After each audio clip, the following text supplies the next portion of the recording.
문헌 점프.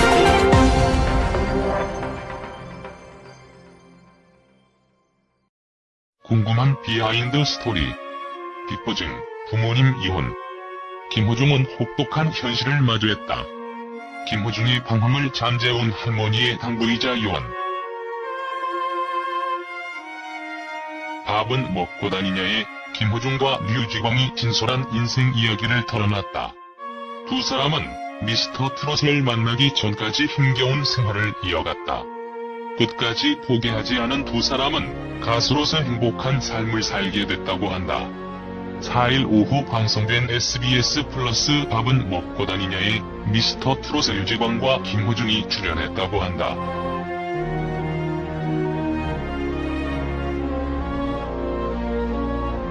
김호중은 등장과 함께 신성의 태클 걸지 마를 열창했다.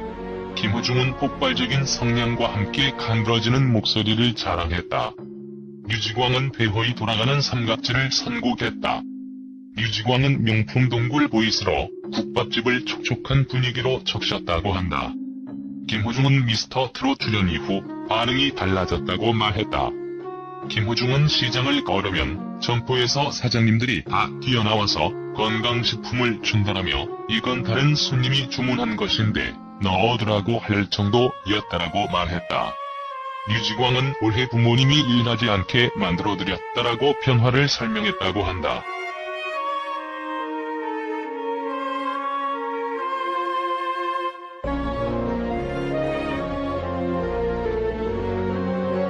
미스터 트롯에서 준결승에서 류지광과 김호중은 함께 무대를 꾸몄다. 두 사람은 국밥집에서 즉석으로 32회 다시 한 번만을 부르기도 했다. 김호중은 미션이 진행될수록 정신이 하나도 없다며 미션을 잘 해내고 최고의 무대를 보여줘야 한다는 생각밖에 없으니까 하면서 모든 출연자들이 형제처럼 친해졌다라고 말했다고 한다. 미스터 트롯 예선전을 걸치면서 김호중은 다른 참가자들의 외모와 노래 실력 때문에 주눅이 들었다고 했다. 류지광 역시 김호중의 노래 실력에 감탄했다고 한다.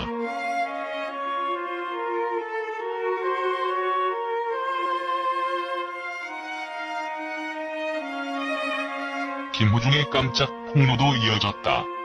김호중은 안무 연습을 하고 나면 땀이 나는데 씻으라고 했더니 정동원이 1분 만에 나왔더니 손만 씻고 나왔다며 일주일 뒤에 만났는데 똑같은 내복이 있었다.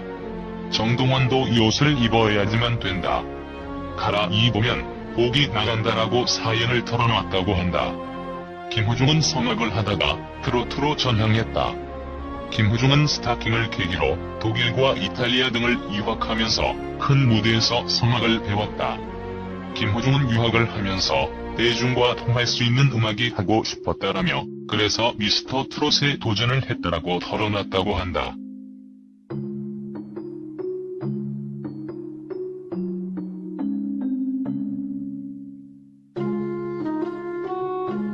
류지광은 학창시절 배우를 꿈꿨다. 류지광은 배우 기획사에 들어갔지만 소속사 사장이 세상을 뜨면서 가수 기획사로 들어갔다고 한다. 김호중은 부모님의 이혼으로 방황하기도 했다. 김호중은 초등학교 3학년에 부모님이 이혼을 했다라며 외동아들이고 혼자라서 다른 친구들이 부러웠다. 제가 하고 싶은 것은 노래였지만 레슨비가 비싸서 노래를 포기했다. 그래서 방황을 더 많이 했다라고 고백했다고 한다. 미스터 트롯 이후 김호중의 이혼한 부모님과 잘 지낸다. 김호중은 나이를 먹으니까 다 이해하게 됐다라며 지금은 부모님과 잘 지낸다. 공연할 때 많이 응원도 해주신다라고 말했다고 한다.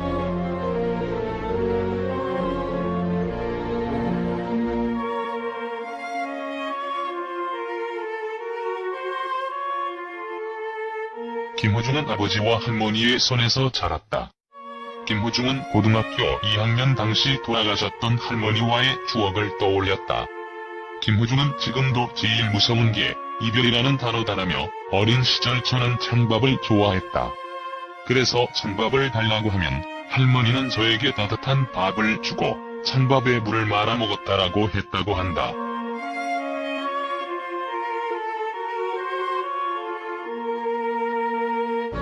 김호중의 할머니는 고등학교 시절의 대장암으로 돌아가셨다. 김호중은 할머니에게 따스한 말을 전하지 못했다. 김호중은 대구에서 학교를 다니다가 울산에 있는 병원으로 할머니를 보러 갔다며 할머니가 다른 사람들에게 박수받는 사람이 되고 폐 끼치지 말고 살라고 하셨다. 하늘에서도 지켜볼 테니까 단디하라고 말한 다음에 이틀 뒤에 떠나셨다고 털어놨다고 한다.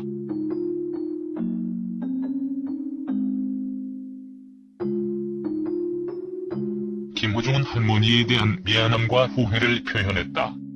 김호중은 할머니에게 노래하는 모습을 한 번도 보여드리지 못했다라며 입관식도 못 봤다. 너무 힘들었다. 그래도 마지막 가시는 길을 봤으면 좋았다는 생각을 한다. 미스터 트롯 경연을 할 때 할머니와 할아버지를 꿈에서 봤는데 마음이 편했더라고 설명했다고 한다.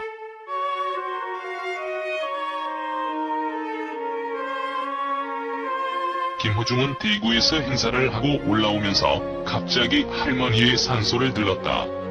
대구에서 서울로 올라오는 길에 김호중은 고속도로에서 큰 사고를 당했지만 단 한 명도 다치지 않았다고 한다. 류지광 역시도 쉽지 않은 삶을 살았다. 류지광은 초등학교 6학년 시절 어머니의 빚보증으로 어려운 삶을 살았다. 20년 전에 사억가량의 빚을 진 상황이었다. 당시 류지광의 아버지는 이혼을 해야겠다고 아들에게 의견을 물었고 류지광은 반대했다. 류지광은 목동 변두리 월세방에서 살았다고 한다.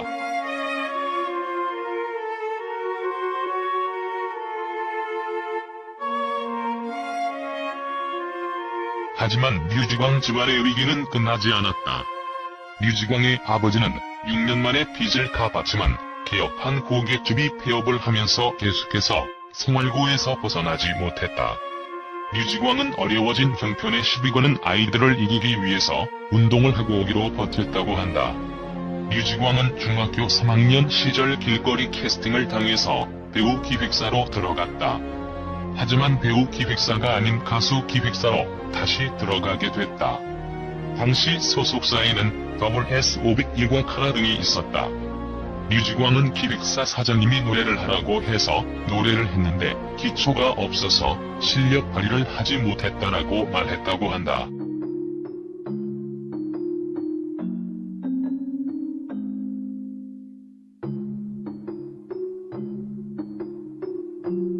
김호중은 영화 파바로티의 실제 주인공이었다.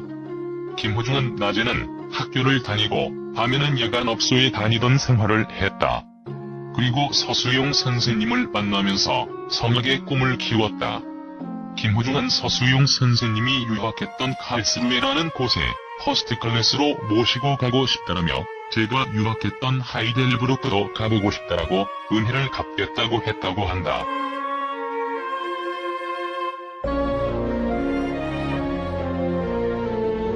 김호중은 도움을 받아서 독일 유학을 떠나게 됐다. 하지만 유학 생활 역시도 쉽지는 않았다. 김호중은 말이 안 통해서 정말 고생했다라며 주로 바게트와 파스타를 먹었다. 바게트 하나면 일주일을 버텼다. 오일 하나만 있어도 같이 먹으면 더 맛이 있었다라고 당시를 떠올렸다고 한다. 유학을 마치고 돌아온 김호중은 혹독한 현실을 마주했다. 김호중은 생활을 해야 되니까 돌잔치, 결혼식 축가를 불렀다라며 제가 노래를 불러준 커플이 몇천 커플은 될 것 같다. 사람들이 유학도 다녀오고 유명해서 힘든 것 없다고 말하는 것이 속상했다라고 진솔한 고민을 털어놓기도 했다고 한다.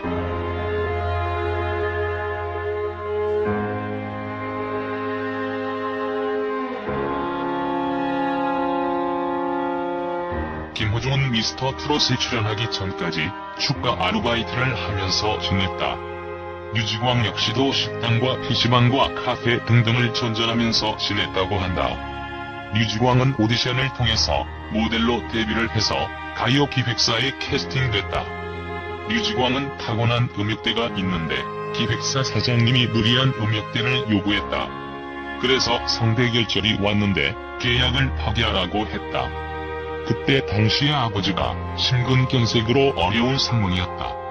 소속사에서 계약금을 한 달 안에 반환을 해야 하는 상황이었다. 그래서 아버지가 돈을 줬다라고 전했다고 한다.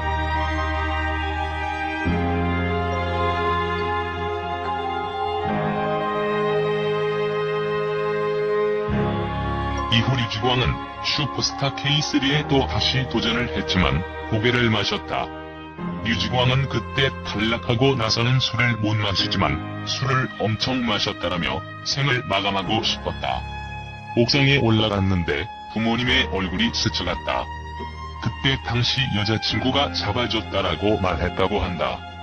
류지광은 이후 SBS 슈퍼모델 팬텀 신로까지 11년간 7번의 오디션 프로그램에 도전했다. 류지광은 36년 동안 백수였다라며 부모님이 그만두라는 이야기는 안 하셨다. 남자가 칼을 뽑았으면 깃발을 꼽아야 한다라고 말을 하셨다라고 당시를 떠올렸다고 한다.